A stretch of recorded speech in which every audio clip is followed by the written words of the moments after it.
नमस्कार साथियों, आप सभी साथियों का रेलवे अपडेट यूट्यूब चैनल पर हार्दिक स्वागत है।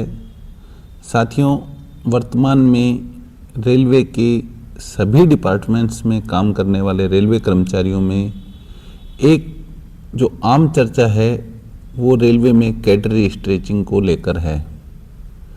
चाहे कॉमर्शियल डिपार्टमेंट हो, चाहे टेक्नीशियन कैडर हो, ट्रैकमैन साथी हो, सभी में ये चर्चा का विषय है कि कितना कैडर स्ट्रेचिंग में आएगा, कितने परसेंटेज पोस्टें बढ़ेंगी, किस ग्रेड पे में कितना कम होगा, कितना ज़्यादा होगा, क्या इससे पदोन्नति के अवसर तेज हो जाएंगे, क्या कैडर स्ट्रेचिंग का लाभ नवंबर 2023 से मिलेगा।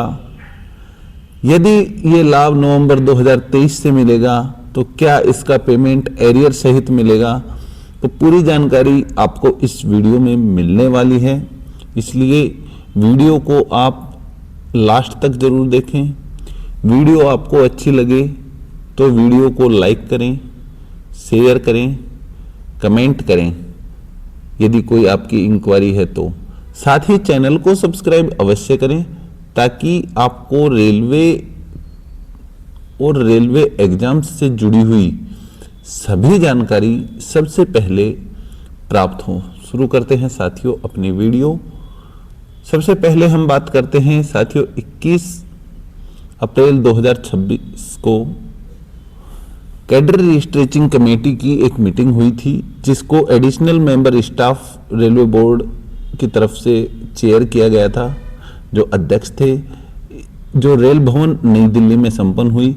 इसमें कैडर स्ट्रेचिंग को लेकर लगभग 12 अन्य विभिन्न प्रकार की पोस्टों पर 15 विभिन्न प्रकार की पोस्टों पर सहमति बनी ट्रेड यूनियंस और रेल मंत्रालय के बीच में कि इतनी पोस्टों पर इतने परसेंटेज हम कैडर स्ट्रेचिंग करेंगे।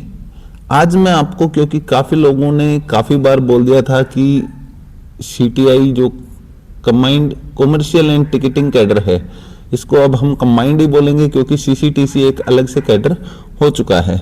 इसके बाद सिग्नल एसएनटी डिपार्टमेंट है, जो टेक्नीशियन डिपार्टमेंट है, चाहे वो मैकेनिकल के हों, चाहे एसएनटी के हों, किसी के भी आपके टेक्नीशियन हो। इसके अलावा जो आपके ट्रैकमैन, ट्रॉलीमैन, चाहे वो ट्रॉलीमैन इंक्लूडिंग एसएनटी का हो, चाहे वो गेट पे काम कर रहा हो, चाहे वो वॉचमैन हो, इन सभी के कैडर में कितने कितने परसेंटेज स्ट्रक्चर में कितना बदलाव आया है वो जानकारी सबसे पहले हम हासिल करते हैं। सबसे पहले हम बात करते हैं combined commercial and ticketing cadre.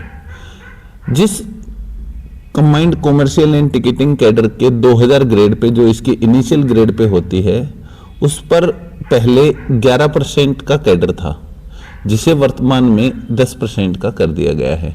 यानी कि पहले 100 में से 11 आदमी 2000 ग्रेड पे में रहते थे, अब वो 10 ही रहेंगे।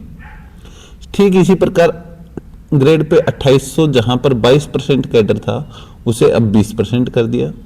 ग्रेड पे 4200 जहां 47% कैडर था, उसे 45% कर दिया। और ग्रेड पे 4600 जो 20% कैडर था, उसे बढ़ाकर 25% कर दिया। यानी कि 4600 ग्रेड पे में 5% की बढ़ोतरी हुई है। साथ ही 4200 में 2%, 2800 में भी 2% और 2000 ग्रेड पे में 1% की कमी हुई है। यानी कि ये 5% जो यहाँ पर कमी हुई है, उसको 4600 ग्रेड पे में बढ़ा दिया गया है। इसके बाद हम बात करें जो signal maintenance, TCM, WTM department हैं, जिनकी initial grade pay 1900 grade pay होती है, जहाँ पर पहले 8% कैडर था, उसे 5% कर दिया। 2400 ग्रेड पे में 13% को 10% कर दिया। 2800 ग्रेड पे के 52% को 50% कर दिया। वहीं 4200 ग्रेड पे के 27% को बढ़ाकर 35% कर दिया गया है। यानी कि 4200 ग्रेड पे में अब 27% के बजाय 35%, यानी कि कुल 8% की बढ़ोतरी होगी। वहीं 1900 ग्रेड पे जो इनिशियल भर्ती स्टेज है, वहाँ 3% की कमी हुई है। इसके बाद हम बात करें जो टेक्नीशियन डिपार्टमेंट है, चाहे वो वर्कशॉप के टेक्नीशियन हो या ओपन लाइन के टेक्नीशियन हो, सभी टेक्नीशियन। जहां 1900 में पहले 15% था और 2400 में 8% था, उसको अब ये एडजस्ट करेंगे अपने हिसाब से। लेकिन 2800 जो ग्रेड पे है वो 51% का 51% सेम रखा है। साथ ही 4200 ग्रेड पे जो 26% था उसको 32% कर दिया गया है, यानी कि 6% की बढ़ोतरी की गई है। वहीं 2400 और 1900 को मिलाकर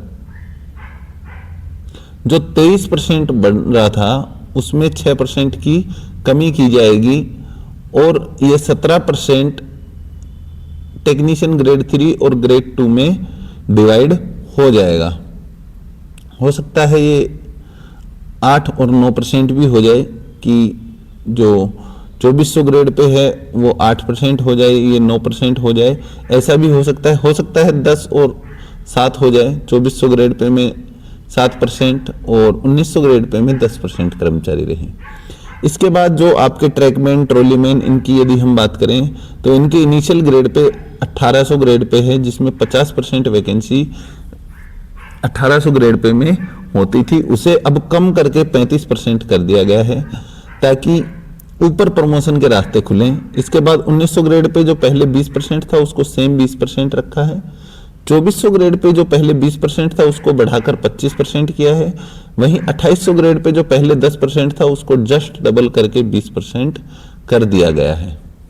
तो ये सहमति बन चुकी है रेलवे बोर्ड और दोनों ट्रेड यूनियंस के बीच में। अब हम बात करते हैं कि इसका लाभ कब से मिलेगा।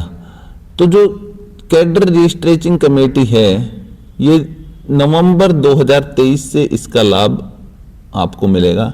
जैसे ही ये लागू होगा कैडर रिस्ट्रेचिंग, इसका लाभ नवंबर 2023 11/2023 से मिलना आपको प्रारंभ होगा। अब हम बात करें जो कर्मचारियों के बीच में एक बहुत बड़ी क्वेरी है कि क्या नवंबर 2023 से लाभ मिलने पर इसका पेमेंट जो है वो एरियर सहित प्राप्त होगा या नहीं होगा।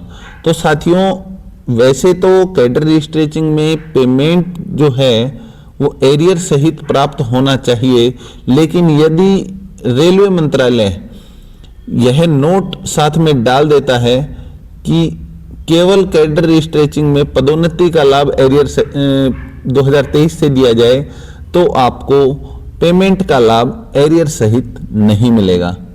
ये जानकारी थी साथियों रेलवे के सभी विभागों में होने वाली कैडर रिस्ट्रेचिंग के बारे में, जिसमें से कुछ महत्वपूर्ण विभाग हमने इस वीडियो में देखे हैं। यदि इसके अलावा आपको किसी अन्य विभाग के ऊपर ये जानकारी चाहिए तो आप कमेंट करके मुझे जरूर बताएं, मैं उस पर भी आपके लिए वीडियो लेकर आऊंगा। धन्यवाद साथियों।